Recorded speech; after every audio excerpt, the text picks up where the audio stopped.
semua keadaan jiwa kita, hati kita, perasaan-perasaan kita sudah lebih dulu bahkan pernah dirasakan oleh Nabi Muhammad SAW. Kalau Anda pernah gelisah, Nabi dulu pernah gelisah. Kalau Anda bahagia, Nabi juga pernah bahagia. Kalau Anda merasakan kekhawatiran, Nabi dulu pernah khawatir. Dan miniatur kehidupan kita sudah dicontohkan dalam perjalanan kehidupan Nabi Muhammad SAW agar kita bisa belajar mengatasi problematika kehidupan. Allahu Akbar, kalau beliau tidak diutus oleh Allah, kita tidak tahu bagaimana cara menyelesaikan pemetaan kehidupan kita hingga dengan saat ini. Bahkan satu ketika pernah beliau kemudian dalam masa yang telah panjang berdakwah, qadarullah kemudian ada wahyu yang jeda datangnya tidak seperti biasanya. Biasanya datangnya cepat, berganti hari turun wahyu, ganti pekan turun wahyu. Ini beberapa masa wahyu belum turun. Ada hikmah di balik itu. Teman-teman sekalian, tiba-tiba beliau naik ke atas bukit, wahyu belum turun juga. Pulang ke rumah, belum turun juga. Sampai keadaan itu terlihat oleh kalangan kafir Quraisy dan mereka berkata, lihatlah Muhammad sudah gila. Dituduh gila. Jadi kalau Anda cuma dituduh dengan hal-hal yang ringan, dituduh soleh, kan? Dituduh kemudian orang yang berubah, dituduh semakin beriman dan sebagainya, barangkali itu lebih baik. Nabi dituduh gila, Anda bayangkan. Tuh Muhammad sudah gila. Muhammad sudah ditinggalkan oleh Tuhannya. Muhammad sudah kehilangan pegangannya. Muhammad sudah tidak punya orientasi. Orangnya sudah nggak jelas, bolak-balik tidak karuan. Naik ke atas bukit seakan-akan orang yang frustasi dan seterusnya. Tapi tahukah Anda apa yang terjadi? Setelah berbagai cacian, makian, tuduhan macam-macam diterima oleh Nabi SAW, lantas tibalah masanya Allah menurunkan satu surah, bahkan disandingkan dengan surah yang lainnya. Bersandinglah dua surah ini secara bersamaan turun. Surah ke-93 dan surah ke-94-nya terkait berkelindan, memberikan satu harapan yang sangat panjang.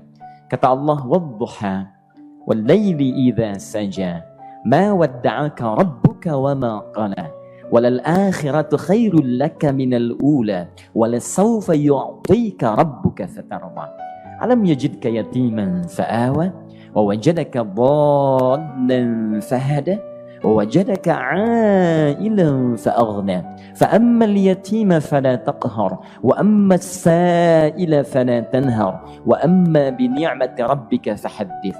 Ya Muhammad, saya bersumpah dengan waktu duha.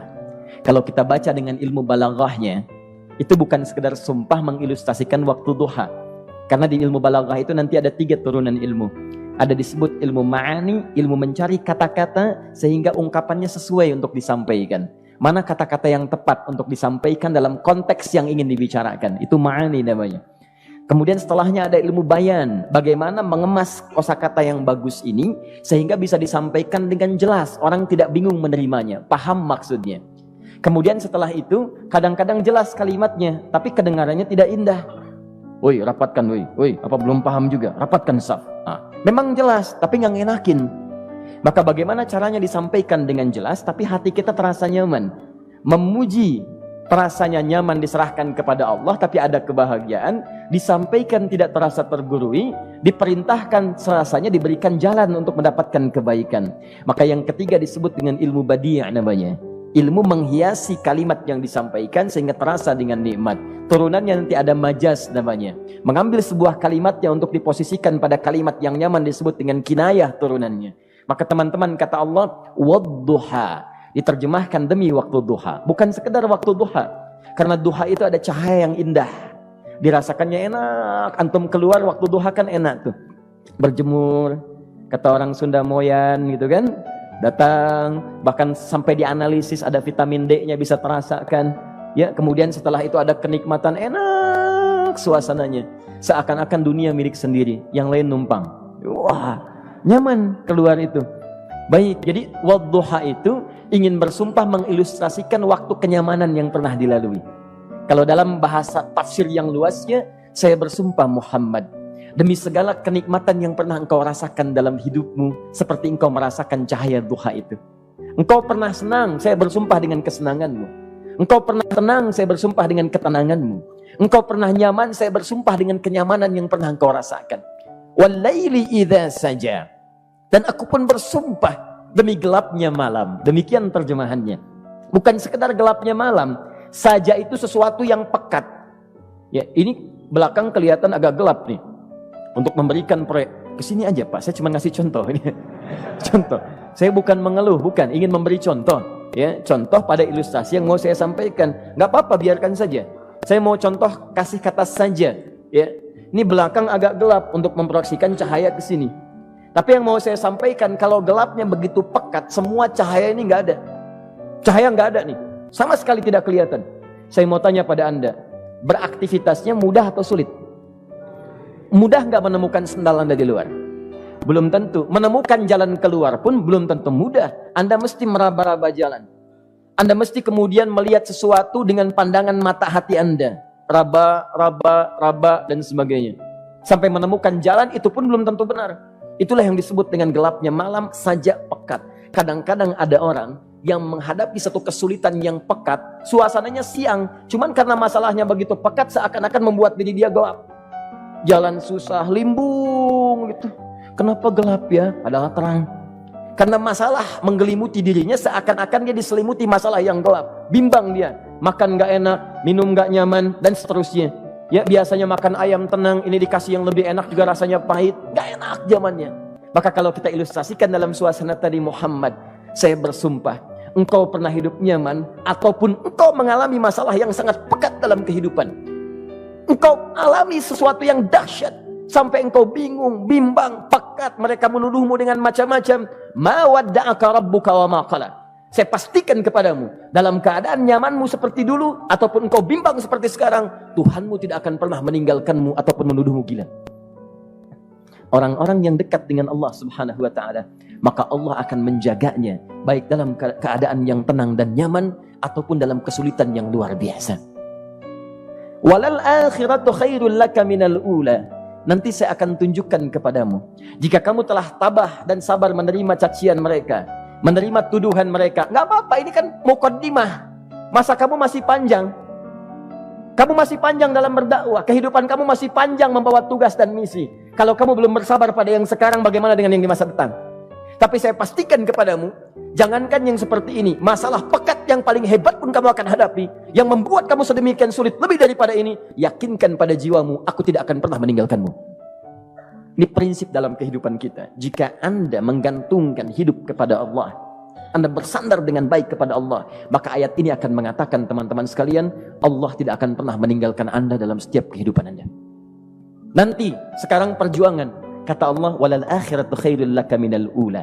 Nanti saat kamu tiba di akhirat, saya akan tunjukkan kepadamu ada yang lebih hebat yang tidak pernah engkau rasakan sebelumnya saat di bumi. Tidak akan ada lagi kesulitan yang kamu hadapi. Tidak akan ada lagi cacian yang kamu kemudian hadapi. Tidak ada lagi kemudian tuduhan yang kemudian kamu rasakan. Aku akan berikan apapun yang kamu inginkan sampai kamu puas. Wala sawfa yu'tika rabbuka fatarda. Nanti kamu pengen apapun, aku berikan. Kalau saufa masih ada jeda, ya. Kalau bahasanya wa yu'tika mungkin seketika. Tapi ketika mengatakan saufa, artinya bukan saat ini Muhammad. Sekarang pun aku berikan, tapi nanti yang di akhirat aku berikan sampai kamu merasa puas. Ayo minta apa saja. Hadir, hadir, hadir, hadir. Tapi yang paling indah, kalau kamu tidak percaya, alam yajidka yatiman fa'awa. Cobalah ingat, kalau sekarang sedang susah, coba ingat dulu. Bukankah saat kamu yatim, aku yang merawat sampai kamu tidak merasakan kegelisahan itu? Lahir bapak tidak ada, aku cukupkan dengan kakek. Kakek meninggal, aku hadirkan ibu dan paman hadir di sekitaranmu. Ibu meninggal, ada kakek. Kakek meninggal, ada paman. Dan Khadijah hadir di sekitaranmu. Bukankah aku rawat pada saat itu? Wajadaka dhallan fahada. Kamu sedang bingung, sedang susah, bukankah sering aku berikan petunjuk kepadamu? Wajadaka ailan fa'aghna. Kamu merasakan kesulitan, lahir dalam keadaan yatim, tidak ada pendukung, maka aku jadikan kaya. Bukankah saat kamu menikah dengan Khadijah, aku tambahkan lagi pendukung untuk misi dakwahmu? Ini pesan dalam Al-Quran. Kalau Anda sedang merasa susah, kalau ingin menenangkan diri, ingat-ingat yang baik-baik yang dulu. Kalau Anda sedang jatuh dalam bisnis, ingat-ingat saat Anda meningkat dalam bisnis Anda. Allah tidak pernah tinggalkan Anda. Mungkin ini ujian untuk membuat Anda lebih hebat lagi di masa depan. Kalau Anda tidak tahan bantingan yang sekarang, bagaimana Anda bisa mengatasi pelintiran yang akan datang? Karena dalam kehidupan bukan cuma dibanting. Anda mungkin mengalami penyingkiran, penyungkuran, lipatan, guntingan, bantingan, macam-macam. Jikalau satu gaya belum bisa Anda atasi, bagaimana Anda bisa berharap mendapatkan turunan yang lainnya? Selalu ingat bahwa jika hidup Anda ingin tampil gaya, Anda harus merasakan tekanan dalam kehidupan. Karena F selalu berbanding lurus dengan P, hukum Pascalnya. Gaya berbanding lurus dengan tekanan. Orang yang ingin tampil gaya dalam kehidupan, maka dia mesti siap menghadapi tantangan-tantangan hidup yang diatasi. Turun ayat sampai ujungnya. Jikalau kamu sudah begini lagi, jangan pernah kamu bentak orang lain. Jangan pernah merendahkan orang lain. Karena Allah pun menjaga setiap hamba sepanjang ia mendekat kepadamu.